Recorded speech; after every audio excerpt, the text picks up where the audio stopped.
Welcome to Girlfriends Bible Study, a live Bible study with Connie and friends. Each week, Connie and her girlfriends engage in a lively conversation as they read and study Scripture. So, grab a pen, your journal, and your best friend, and enjoy this enlightening Bible study.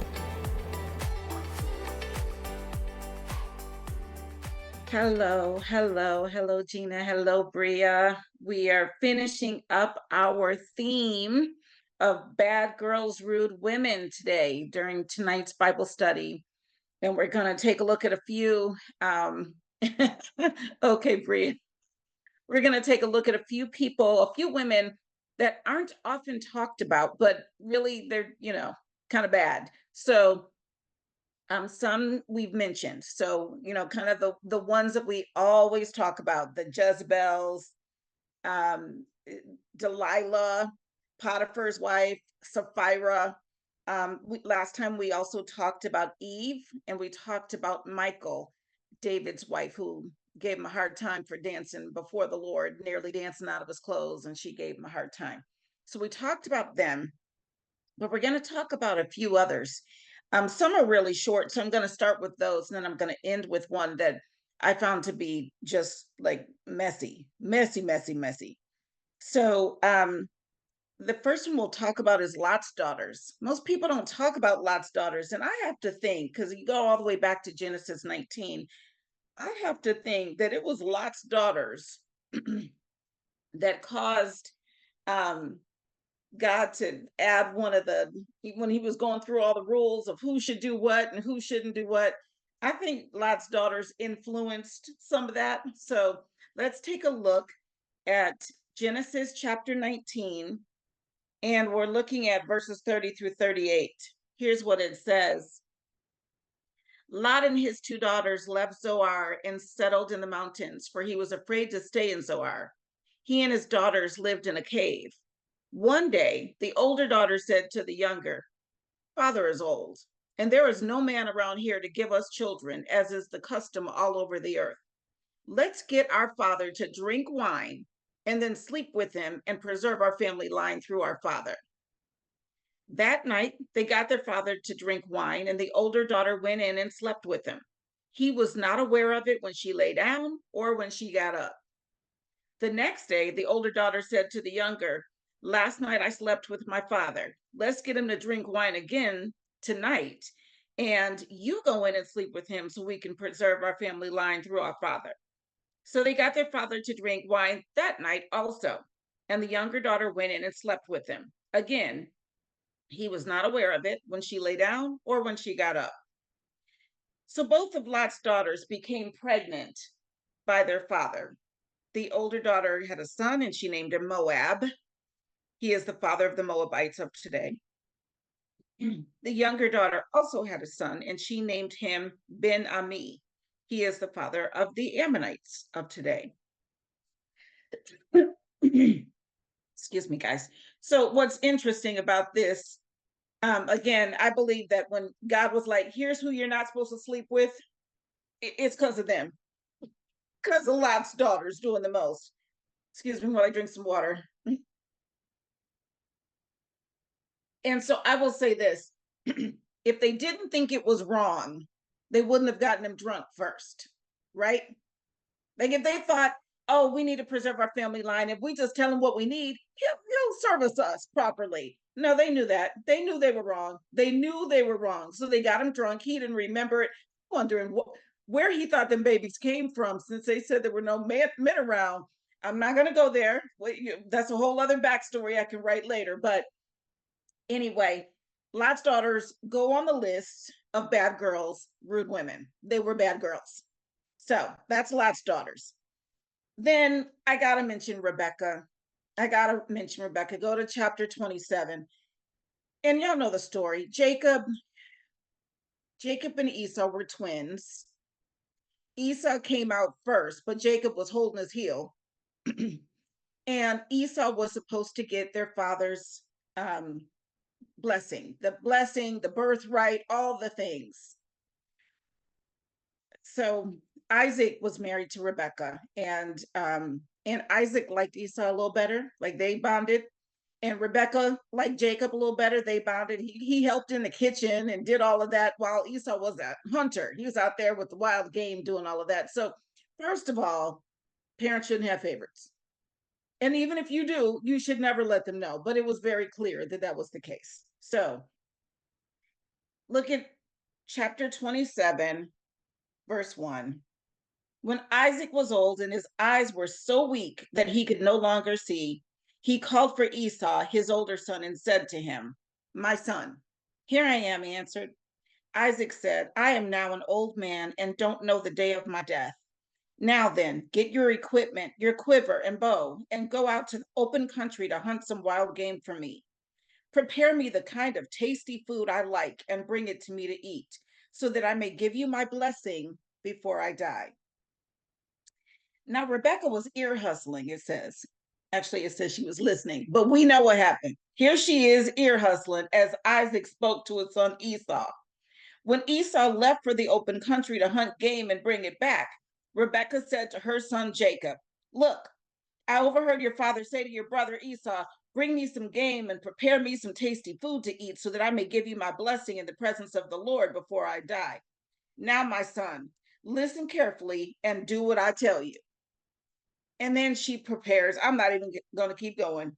I'm going to stop there at verse 8 because we know how the story goes. She told him, "Go get an animal. I'm going to cook it up. I'm going to prepare that tasty food. Then I'm going to dress you in some of your brother's clothing." So, and, so because he's like, "But my brother's a hairy man. I'm not hairy." "Oh, I got you. I'm going to do the whole thing, put you in a costume. You're going to smell like him. You're going to have the tasty food. Your voice might not sound like his, but don't worry. Once he touches you and smells you, he's going to think you're Esau. You're going to get the blessing." Mama set it up. And it ended up with Jacob having to flee because Esau was like, "Oh, I'm a killer." Rebecca was messy, and she caused mess between her kids. And nothing about that is good. Pits one kid against the other. Like it's what you're not supposed to do. You're really not supposed to do that. And we see, I mean, this goes on, and he's afraid of him, and there's so much that goes on.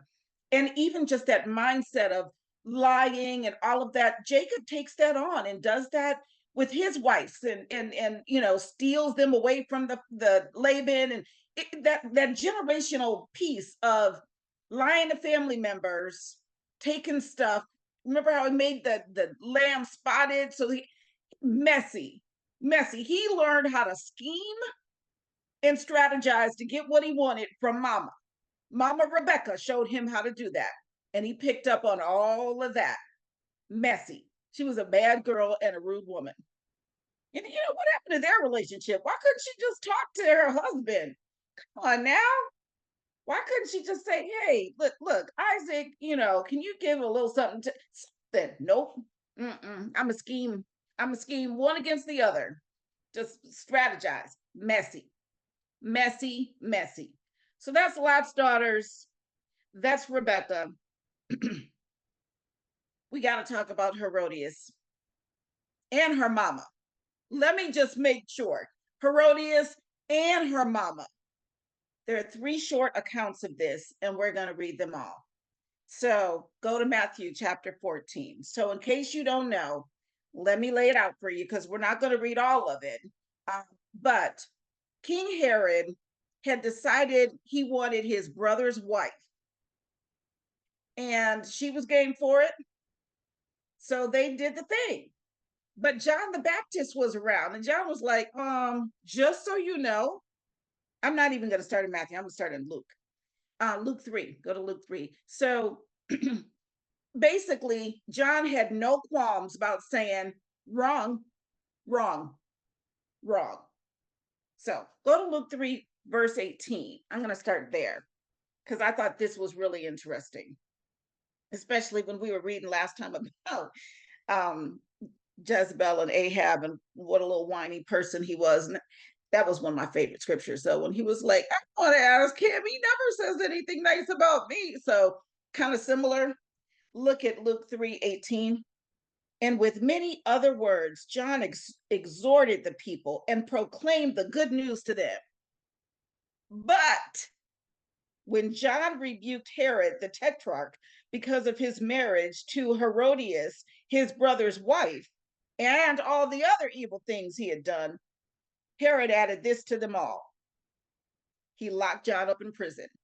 So he rebukes him for marrying Herodias, and he rebukes him for all the other things he had done. And then Herod adds to them by locking John up in prison. So that's in Luke 3, right? Now we're going to go backwards. Let's look at, now we'll go back to Matthew, and we'll read Matthew 14, 1 through 12. So here's what happened. Herod heard about all these reports about Jesus, and he assumed, because he knew John was dead, which we'll talk about in a second, he assumed he must be risen from the dead. John the Baptist, my nemesis. So look at verse 1 of chapter 14 of Matthew. At that time, Herod the Tetrarch heard the reports about Jesus, and he said to his attendants, "This is John the Baptist. He is risen from the dead. That is why miraculous powers are at work in him." And then they go back. They tell us what happened in verse 3. Now, Herod had arrested John and bound him and put him in prison because of Herodias, his brother Philip's wife. For John had been saying to him, "It is not lawful for you to have her." Herod wanted to kill John, but he was afraid of the people because they considered John a prophet. On Herod's birthday, the daughter of Herodias, oh, so it's Herodias and her daughter. Those are the two bad ones, not Herodias and her mama, Herodias and her daughter. So I thought Herodias was daughter. She's not. She's not. So on Herod's birthday, the daughter of Herodias danced for the guests and pleased Herod so much that he promised with an oath to give her whatever she asked. Prompted by her mother, Herodias, the wife who used to be Philip's wife, his brother, prompted by her, she said, "Give me here on a platter the head of John the Baptist." The king was distressed, but because of his oaths and his dinner guests, y'all, seriously, he ordered that a request be granted and had John beheaded in the prison. His head was brought in on a platter and given to the girl, who carried it to her mother. John's disciples came and took his body and buried it. Then they went and told Jesus. So Herodias, she's messy. And the daughter, who was certainly old enough to dance and do some things, and, you know, who could have made a different choice, followed mama. "Mom, what do I do?" Listen, he tells me, "Go get somebody's head on a platter." No, thank you. I'm not gonna do that. I'm not gonna be party to that. I don't care how we're related. I'm not playing that game. But she did. And she gave it to her mama. Doesn't say she was 7. She wasn't a little girl. Doesn't say that. She danced before grown men. She was a little girl. That's a whole other issue we got to deal with. Go to Mark, because we're going to read all the accounts of this. Mark 6.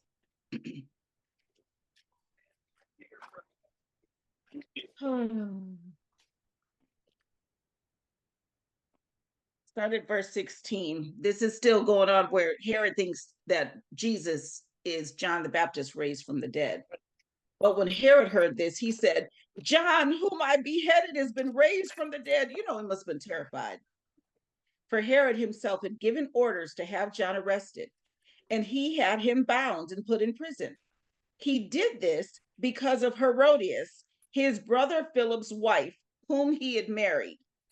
For John had been saying to Herod, "It is not lawful for you to have your brother's wife." So Herodias nursed a grudge. She nursed a grudge against John and wanted to kill him. But she was not able to, because Herod feared John and protected him, knowing him to be a righteous and holy man. I tell you what, women will make a good man do. I mean, I'm not saying it was all that good, but it is just interesting. You know, we talked about Eve last time. When Herod heard John, he was greatly puzzled, yet he liked to listen to him. Finally, the opportune time came. On his birthday, Herod gave a banquet for his high officials and military commanders and the leading men of Galilee. When the daughter of Herodias came in and danced, She pleased Herod and his dinner guests. Again, you got to assume she's grown. The king said to the girl, says girl, but it just makes you wonder, ask me for anything you want and I'll give it to you. And he promised her with an oath. Careful about your promises. Talks about that all and all the oh man. Don't swear on anything. Making promises with an oath. Whatever you ask, I will give you up to half my kingdom. Mm, mm, mm. She went out and asked her mother. And she said to her mother, what shall I ask for? The head of John the Baptist. She didn't even hesitate. She was waiting for that. Head of John the Baptist, she answered. At once, the girl hurried into the king with the request. I want you to give me right now the head of John the Baptist on a platter. On a platter. The king was greatly distressed, but because of his oaths and his dinner guests, he did not want to refuse her. Careful who you hang around with. Like the dinner guests were like, no, we're not gonna be party. They didn't intervene. They were like, no, we're not doing beheadings tonight at the dinner. No, we're not, no. Mm-mm-mm. So he immediately sent an executioner with orders to bring John's head. The man went, beheaded John in the prison, and brought back his head on a platter. He presented it to the girl, and she gave it to her mother. On hearing of this, John's disciples came and took his body and laid it in a tomb. That's just messy. She was messy. Herodias was messy. And once again, she taught her daughter how to be messy. I don't even know. No. What'd you say, Bria? She probably didn't mean to say anything. I'm gonna mute you, Bria. Oh, she muted herself. She was like, I didn't mean to say that. That's okay. Anyway, I can only imagine what happened next with Herodias's daughter, because now you set a pattern. Now you set a pattern. Ugh, and didn't even hesitate. Anyway, our last person that we're talking about was somebody I had to read about. I had to learn more about. Her name is Athaliah. Athaliah. And I actually did a little grid because I needed to understand, where did it go? Oh, here it is. Because I wanted to understand the timeline and who she was related to. So, we had kings of Israel, and then we had kings of Judah. And so Jehoshaphat was a king of Judah. He had a son named Jehoram, and Jehoram married a daughter of Ahab, and that daughter of Ahab was Athaliah. And it talks about, if you go to because you always need to read this yourself, always be able to read the word yourself and just confirm and get clarity on your own. So 2 Kings 8 talks about how they came together. So look at verses 16 through 18. It says, in the 5th year of Joram, son of Ahab. So Joram is the son of Ahab, king of Israel. So they're the Israel kings. When Jehoshaphat was king of Judah, so that's the Judah king, Jehoram, son of Jehoshaphat, began his reign as king of Judah. He was 32 years old when he became king, and he reigned in Jerusalem 8 years. He followed the ways of the kings of Israel. Even though he's not a king of Israel, he is a king of Judah, but he's married to one of them Ahab people. So he followed the ways of the kings of Israel as the house of Ahab had done, for he married a daughter of Ahab, Athaliah. He did evil in the eyes of the Lord. All right. So that's verses 16 through 18. And then he died. So it talks about that in verse 25. In the 12th year of Joram, so in that Israel king's reign, son of Ahab, king of Israel, Ahaziah, son of Jehoram, who we were just talking about, king of Judah, began to reign. Ahaziah was 22 years old when he became king, and he reigned in Jerusalem 1 year. His mother's name was Athaliah, a granddaughter of Omri, king of Israel. Now, we know that, I guess Omri was either Ahab's daddy or Jezebel's daddy, but somehow we know that Athaliah was the daughter of Ahab and Jezebel, and she did all the badness. So it's letting us know they were doing all the badness. So what happens is, if you go to 2 Kings 11, Ahaziah dies. And so look at verse 1. When Athaliah, the mother of Ahaziah, saw that her son was dead, she proceeded to destroy the whole royal family. This is daughter of Jezebel and Ahab. Wrong. Wrong is two left shoes. And it says, but Jehosheba, the daughter of King Jehoram, now keep in mind, Jehosheba and Ahaziah are siblings. They're brother and sister. They're brother and sister. But she's trying to destroy the entire royal line, specifically the boys, of course, because that's who would become king. So when she saw what was going on, Jehosheba, and sister of Ahaziah, it says, she took Joash, son of Ahaziah, and stole him away from among the royal princes who were about to be murdered. Now, it says Joash, son of Ahaziah. Doesn't that mean that this is Athaliah's grandson? Ahaziah is her child. She finds out that Ahaziah is dead. She wants the whole royal family wiped out once Ahaziah is gone. So Joash, who it says, Joash, son of Ahaziah. And so his sister takes the nephew and hides him away. She stole him away from among the royal princes who were about to be murdered. She put him and his nurse in a bedroom to hide him from Athaliah so he was not killed. He remained hidden with his nurse at the temple of the Lord for 6 years while Athaliah ruled the land. Take it after mama. Here we go again. Jezebel. That's the mama. So here's Athaliah about to kill her own grandson just so she could rule. Messy, messy, messy. Anyway, it didn't work out. So if you turn, you will see that basically Jehoiada is a prophet of the Lord. And in the 7th year, he decided it's time for Joash to take his rightful place as king. So look at verse 12 in that same chapter, 2 Kings 11. Jehoiada brought out the king's son, and put the crown on him. He presented him with a copy of the covenant and proclaimed him king. They anointed him, and the people clapped their hands and shouted, "Live the king!" When Athaliah, in verse 13, heard the noise made by the guards and the people, she went to the people at the temple of the Lord. She looked, and there was the king standing by the pillar as the custom was. The officers and the trumpeters were beside the king, and all the people of the land were rejoicing and blowing trumpets. Then Athaliah tore her robes and called out, "Treason! Treason! It's her blood! Treason!"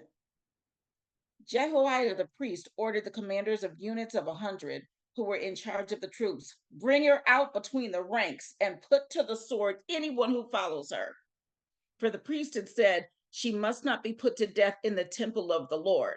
So they seized her as she reached the place, past the temple, where the horses enter the palace grounds, and there she was put to death. There's also an account of this in 2 Chronicles in chapter 22 and 23. You can read about the whole thing there as well. So that's something to mark your Bibles and read those later, because it gives the exact same account. She up there calling treason after she tried to have her grandson killed because she wanted the whole royal family, any men in the line, killed. And then she ruled for 6 years while the little boy was, growing up and thankfully hidden by his aunt. I can't even believe she was going to kill her grandson. But look, you look at Rebekah with Jacob and Esau, sometimes they don't care about one of their kids. They just don't care. So then she didn't care about the grandson. She got to rule. I don't understand it. I really don't. I really, really don't. But those are some bad women. So bad girls, rude women, those are some bad women. The last thing I said I was going to mention, and I'm not going to read these, but I want to make sure I reference the scriptures. Rahab, who is often considered a bad girl of the Bible, she was a prostitute, but she helped hide the Israelites. So that account is in Joshua 2. So read Joshua 2. And Jael, I got to read a little bit about Jael because Jael, that's a deep one. So I got to read a little bit. It's only 6 verses. Um, this is when you're reading about the account of Deborah and things like that. So go to Judges chapter 4. I have to read that one. Gina and I read this recently too, and it's really intense. But it's Judges chapter 4, verses 16 through 22. Barak pursued the chariots and army as far as Harosheth Hagoyim, and all Sisera's troops fell by the sword. Not a man was left. Sisera, meanwhile, fled on foot to the tent of Jael, the wife of Heber, the Kenite, because there was an alliance between Jabin, king of Hazor, and the family of Heber, the Kenite. Jael went out to meet Sisera and said to him, "Come, my lord, come right in." Oh boy. What's that? Something coming to my parlor, said the spider to the fly. Basically, Jean, you know that classic. I don't remember what it's called, but you know what it is. "Come, my lord, come right in. Don't be afraid." So he entered her tent and she covered him with a blanket. "I'm thirsty," he said. "Please give me some water." She opened a skin of milk, gave him a drink, and covered him up. "Stand in the doorway of the tent," he told her. "If someone comes by and asks you, 'Is anyone in there?' say no."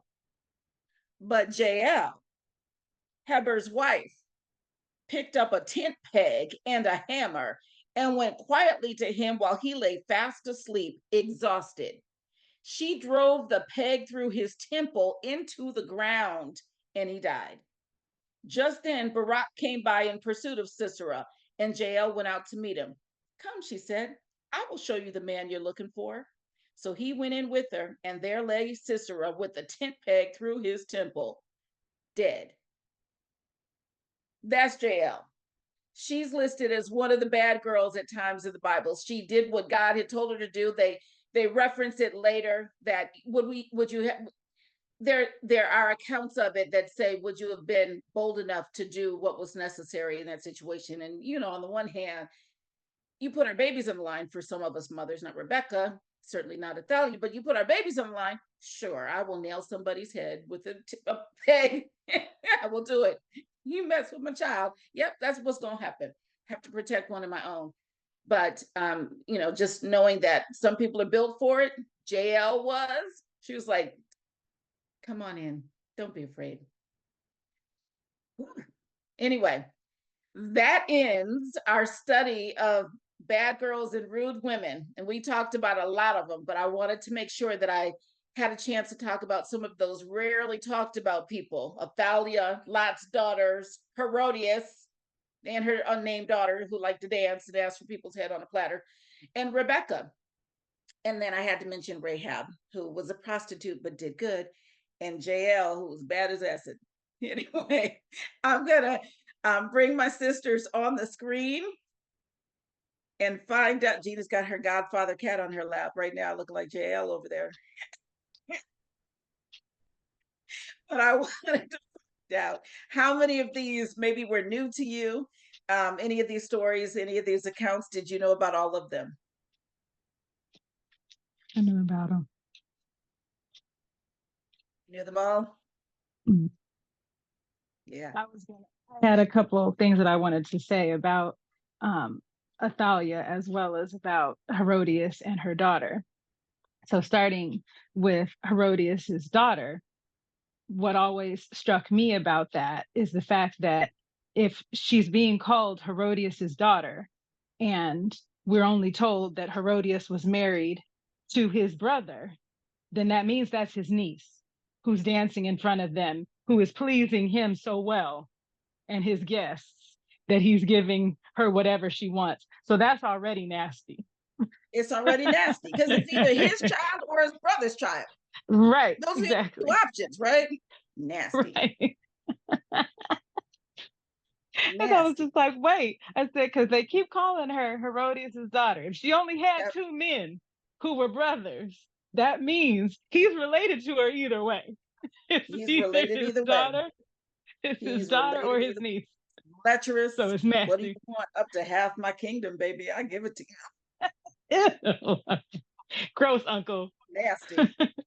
that's Gross. that's I don't like Uncle Harriet. I don't. I don't like the hair either. No. Yes, I don't like him. He's that uncle. That He's lecherous that uncle that uncle. everybody talks about. He's that uncle. The He's the molester uncle. original. He's the original nasty uncle. He is it. Oh, messy. And then going to Athaliah, when you were talking about it being her grandson, and just because of being interested in royal families and things like that, basically because her son was dead, she's no longer the queen mother. Right. So Joash, who she wanted to kill, his mother would have been queen mother, which is why she was trying to take everybody out so that she would be in charge.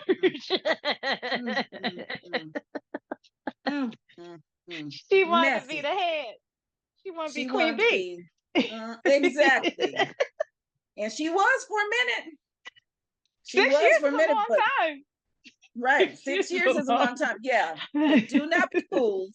God will not be mocked. Amen. We know what it says. Anyway. Amen. Oh, yes. Messy. Yeah, you're right. She would have had to give up her role as queen mother, and she was not doing it. She was Jezebel's daughter. She Jezebel ran things with Ahab. She ran things. So no way was Athaliah about to give up her scepter of power. Nope. And we don't know how her son was killed, right? We do. It does say. I didn't read about it, but it one of them. Let me see if this is the one. Let me just see, but yes, it does say how he was killed. He was going after somebody and got killed. And then the one, let's see if it was the same one. If it's who I think it is, it was really gross. Let me see if it's him. Okay, so Joash repairs the temple. I gotta read about that. Okay, so let's see.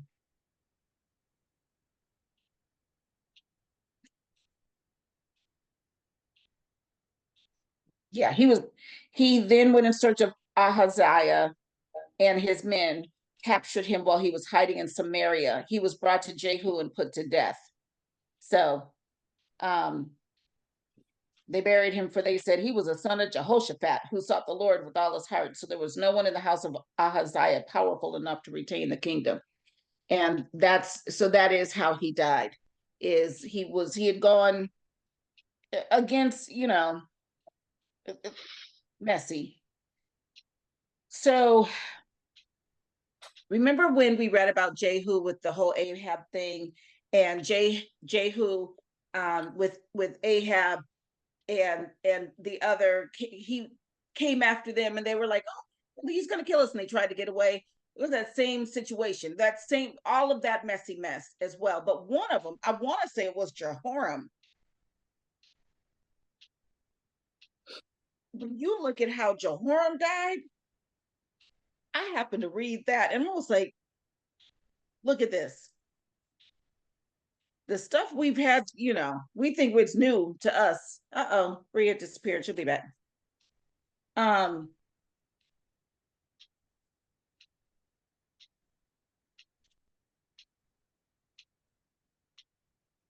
Where is it?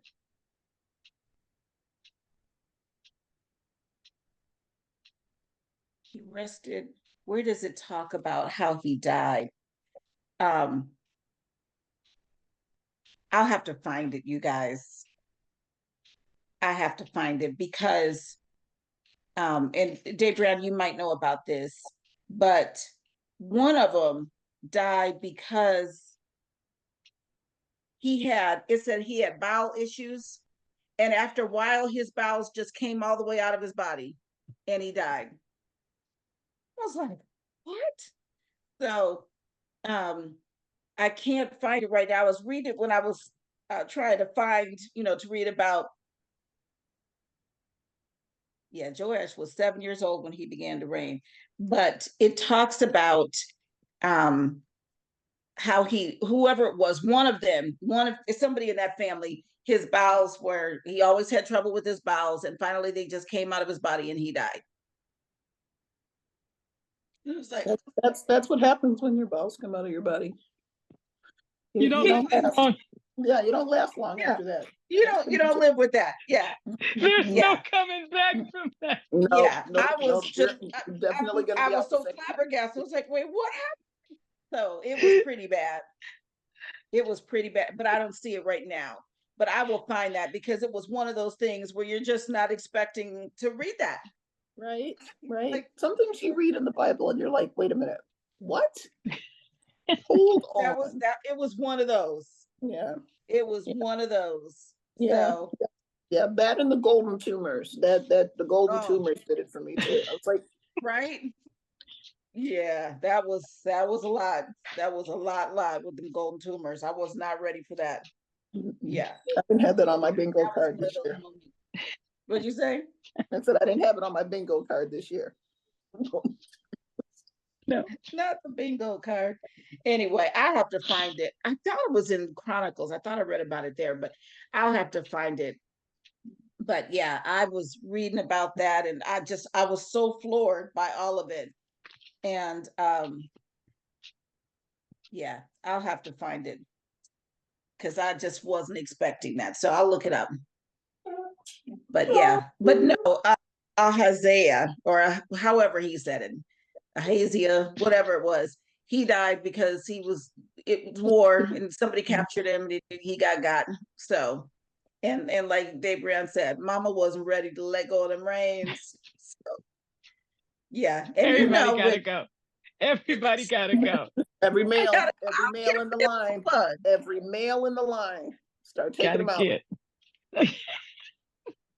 Messy. Because she said, over my dead body is one of these other girls gonna get the throne. No. Nope. Every nephew, every grandchild, every cousin got gone. Every boy got gone. Yep. Gone. And it's interesting that people must have known. You know what I mean? Somebody knew.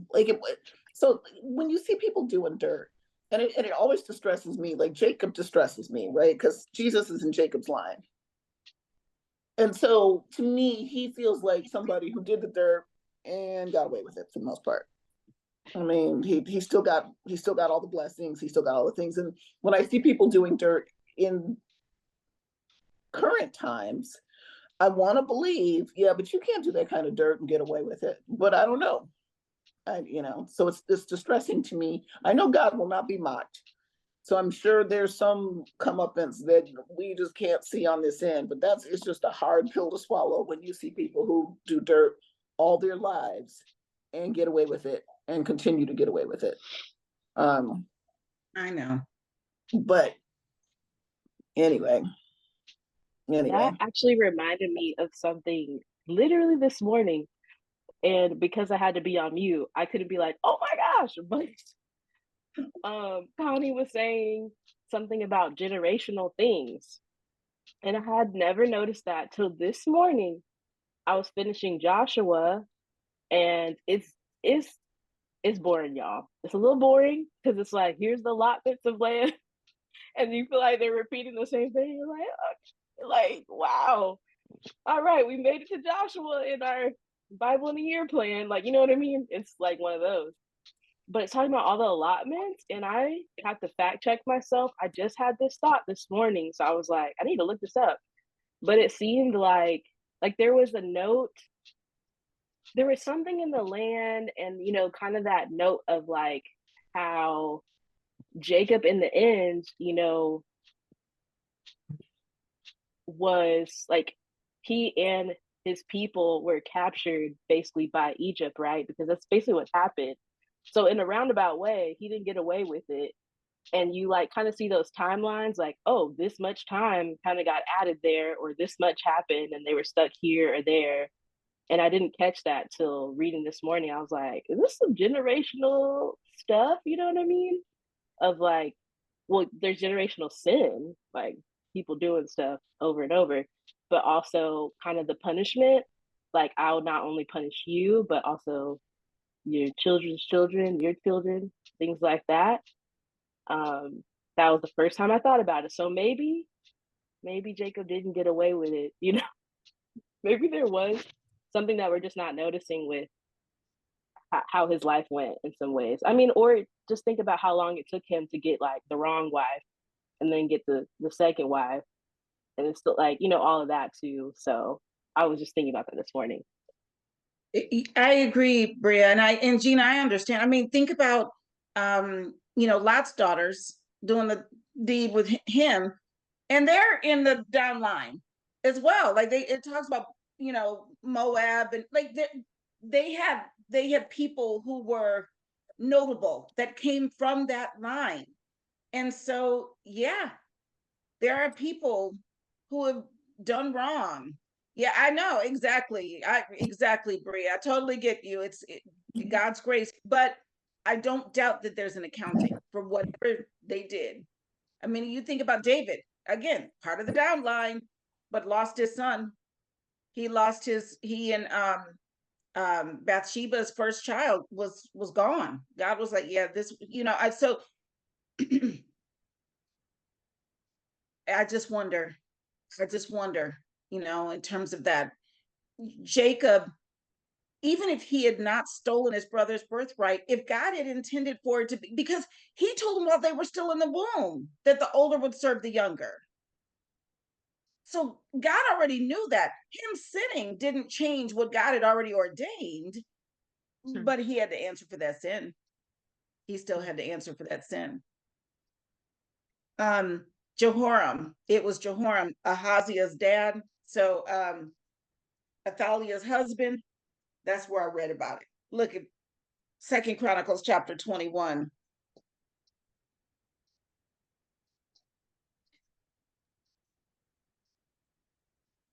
Verse 16, I'll start there. The Lord aroused against Jehoram the hostility of the Philistines and of the Arabs who lived near the Cushites. They attacked Judah, invaded it, and carried off all the goods found in the king's palace, together with his sons and wives. Not a son was left to him except Ahaziah, the youngest. After all this, the Lord afflicted Jehoram with an incurable disease of the bowels. In the course of time, at the end of the second year, his bowels came out because of the disease, and he died in great pain. His people made no funeral fire in his honor as they had for his predecessors. He got no honor, him and his bowels. They got no honor. And it says, verse 20, Jehoram was 32 years old when he became king, and he reigned in Jerusalem 8 years. He passed away to no one's regret and was buried in the city of David, but not in the tombs of the kings. That was so shady. It was so shady. To no one's regret. They put that in the Bible. Didn't nobody miss him. And he didn't get to be with the kings. So, yeah. It says in King James Version, it says he departed without being desired. Dang. Jehoram, that was Ahaziah's dad. And Ahaziah got to reign 1 year before Mama took over and reigned 6 years. And then the 7-year-old Joash became king. It's something. It's something. But Gina, I agree. I know. When we read the gifts and callings of God are without repentance, I always think there are times when God has a plan for us and we can cut up and ignore him and do all the things and use our gifts for evil instead of for good. And yet he put it in our DNA when he made us. Like, this is what your purpose is, though. So you done cut up and you're going to have to deal with me on that. but this is still part of what I created you for. So it's still going to happen because I decided it would. That's the only way I can think about it. So it's not that they got blessed even though they were evil. Exactly. It's he had a purpose for them, and then they did evil, and the purpose was still fulfilled. And the evil they did, they have to give an account of that. That's how I look at it. And any of you pastors out there watching my Bible study, because I know you do, I hear about it, you can weigh in on this because, you know, we need answers. So we'd love to hear from you as well. That would be great, because it doesn't quite jibe with knowing a tree by its fruit. You know, I mean, that doesn't quite work two together. But yeah, anyway, none of us get it exactly right, but it is hard to see people who go for wrong and succeed with it. You know, seem to, at least on this earthly plane, they seem to succeed going for wrong. I mean, then you see some of them get, you know, Vows come out. Exactly. They die unmourned and in great pain. That's how they die. Yeah, unmourned. Didn't nobody care. I would say, Jean, Psalm 37 and Psalm 73, if both of those, let me read something in Psalm 37. It's one of my favorites because I've struggled with this before too. Do not fret because of those who are evil, or be envious of those who do wrong. For like the grass, they will soon wither. Like green plants, they will soon die away. Trust in the Lord and do good. Dwell in the land and enjoy safe pasture. Take delight in the Lord, and he will give you the desires of your heart. And it says in verse 7, be still before the Lord and wait patiently for him. Do not fret when people succeed in their ways, when they carry out their wicked schemes. Verse 9, for those who are evil will be destroyed, but those who hope in the Lord will inherit the land. A little while, and the wicked will be no more. Though you look for them, they will not be found. And it goes on, and I've needed, like verse 35, I have seen a wicked and ruthless man flourishing like a luxuriant native tree, but he soon passed away and was no more. Though I looked for him, he could not be found. It says it over and over again in Psalm 37. And one of my favorites is Psalm 73. I remember we read this in the first church I was a member of, and I needed it right then. Psalm 73 says, surely God is good to Israel, to those who are pure in heart. But as for me, my feet had almost slipped. I had nearly lost my foothold. For I envied the arrogant when I saw the prosperity of the wicked. They have no struggles. Their bodies are healthy and strong. They are free from common human burdens. They are not plagued by human ills. Therefore, pride is their necklace. They clothe themselves with violence.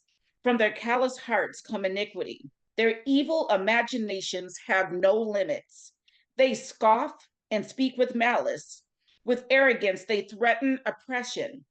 Their mouths lay claim to heaven, and their tongues take possession of the earth. Therefore, their people turn to them and drink up waters in abundance. They say, how would God know? Does the Most High know anything? This is what the wicked are like. Always free of care, they go on amassing wealth. Surely in vain I have kept my heart pure and have washed my hands in innocence. All day long I've been afflicted, and every morning brings new punishments. And then he switches at verse 15. If I had spoken out like that, I would have betrayed your children. When I tried to understand all this, it troubled me deeply till I entered the sanctuary of God. Then I understood their final destiny. Surely you placed them on slippery ground. You cast them down to ruin. How suddenly are they destroyed, completely swept away by terrors. They are like a dream when one awakes. When you arise, Lord, you will despise them as fantasies. When my heart was grieved and my spirit embittered, I was senseless and ignorant. I was a brute beast before you. Yet I am always with you. You hold me by my right hand.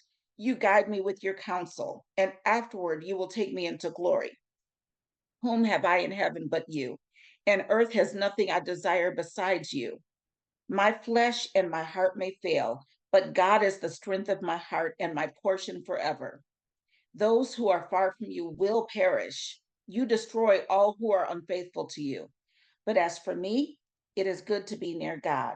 I have made the sovereign Lord my refuge. I will tell of all your deeds.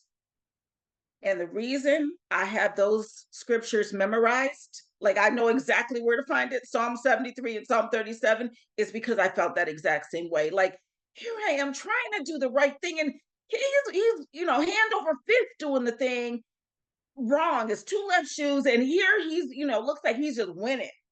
All I do is win, win, win, no matter what.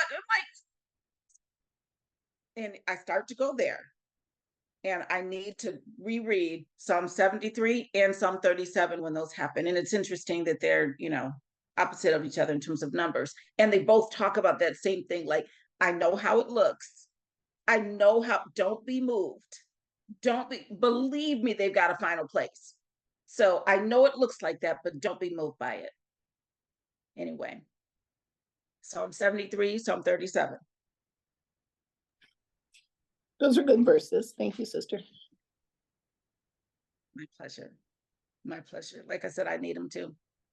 I was just, honestly, Gina, earlier today, two things happened. And you and I were talking about some stuff, but I got word that, certain things that I've written are just too nice. They're too kind. Even though they've got conflict, they have all these things, but we want it to be, grittier, dirtier. And, that's why we didn't do this, or that's why we didn't select that script for this, is it's not in the muck enough. And in that moment, I thought, I don't want to write that though. I don't want to write that muck. And the things that when people actually come and experience the actual show or the film or the play or whatever it is, they say their lives are transformed. So why would I, even though it feels like I'm not winning in those things, if I compromise to make it look just like the world stuff, I'm doing wrong. But it is hard when somebody's like, you're such a Pollyanna, you're such a, you're such a, okay. Except that he's shown me that what he gives me and what actually gets produced becomes a blessing to those who receive it, even those who think they just want to waddle around in the mud. They see it and they say, I've never forgotten about the whatever. I still repeat the so-and-so line. It's hard to stay on the course at times when people are saying, we need you to make it look more like the world. It hurts. It does. Ain't no lie. But I have to keep going. I can't just wander off the path because, the ugly say that's the way to go. All right, I'll just stay over here on this little lonely path by myself and do this little thing. And at some point, God, period. So I get it. Like I said, happened today. Came up today twice. Anyway, but I'm not going to be one of those bad girls and rude women. I will not be Athaliah. I'm not going to be Jezebel, Delilah, Potiphar's wife, Sapphira. Not going to do it. Not going to do it. So I have a choice. Not going to be Herodias or her daughter. Nope. Not either one.